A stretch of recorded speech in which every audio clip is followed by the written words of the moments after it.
সুপ্রভাত, আবার চলে এলাম সকলের সামনে আমাদের রান্নাঘরে। আজকে আমি তৈরি করে দেখাবো সর্ষে শাকের ভর্তা, তার সাথে ঘিয়ে ভাজা পরোটা। পরোটাটা আমি তৈরি করে আর দেখাবো না, আমি সাজিয়ে দেখাবো। আমি প্রথমে শাকের ভর্তাটা করব।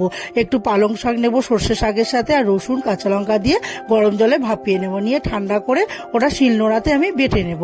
নিয়ে এবার কড়াইতে তেল দিয়ে জিরে আর শুকনো লঙ্কা ফোড়ন দিয়ে পেঁয়াজ কুচিটা দিয়ে দেবো, আদা কুচি, টমেটো কুচি, পরিমাণ মতো নুন, হলুদ, স্বাদ মতো চিনি, আর একটু কাশ্মীরি লঙ্কার গুঁড়ো আর একটু ধনের গুঁড়ো দিয়ে ভালো করে মশলাটাকে কষিয়ে এবার আমি ওই পাতার বাটাটাকেও দিয়ে দেবো।